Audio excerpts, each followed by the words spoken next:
The undercover billionaire. The cramped room smelled of stale cooking oil and damp concrete. Nut, dressed in a faded t-shirt and patched shorts, sat on the floor with his wife, Fa.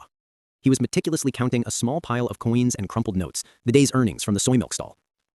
950 baht today, Nut stated, a slight fatigue in his voice.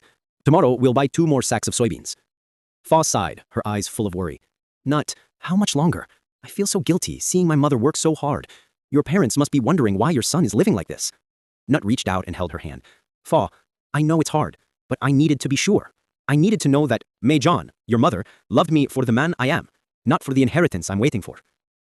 He pulled out a battered old flip phone. It looked like it belonged in a museum, but the screen displayed a shocking truth, a bank balance showing an amount in the billions. Nut was the secret heir to a massive property empire, living undercover as a humble son-in-law. Every morning, Nut helped Mei John, his mother-in-law, push her heavy metal cart to the market. The work was backbreaking, but he never complained.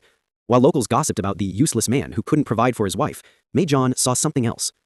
Nut, dear, Mei John would say, wiping his sweaty brow with a thin, worn towel. Please rest. You shouldn't strain yourself so much. I can manage.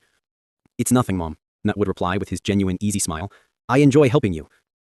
Mei John, a simple woman who sold soy milk to survive, didn't care about his income. She cared about his character. She saw his kindness, his respect, and his endless willingness to work. She loved him because he was good to her daughter, and because he treated her with such warmth and respect. One evening, Mei John came into their room holding a small, tightly folded envelope.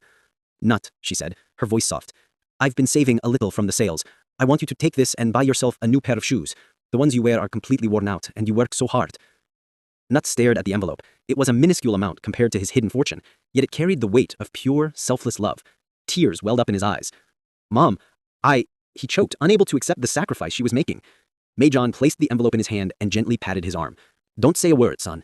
I don't know if you'll ever be rich, but I know you are a decent, hard-working man who loves my daughter. Your kindness is worth more than all the gold in the world. I am proud of you. At that moment, the game was over. Nut realized he had found the treasure he was seeking, unconditional love. Mom, Nut said, his voice thick with emotion, I have to tell you the truth. He confessed everything. The wealth, the company, and the reason for his disguise. Mei John's mouth dropped open. It took a long, stunned silence for the information to sink in. She didn't faint, she didn't scream, and she didn't jump for joy over the money. She simply hugged him tightly. You silly good boy, she whispered, tears streaming down her face. I always knew my son-in-law had a heart of gold.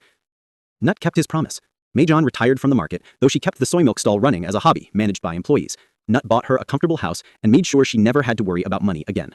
Yet, on Sunday mornings, Nut would still pull on an old t-shirt and go to the stall. He would help Mei John push the cart just as he always did, because he knew that true connection had nothing to do with bank balances. It was forged in sweat, kindness, and genuine love.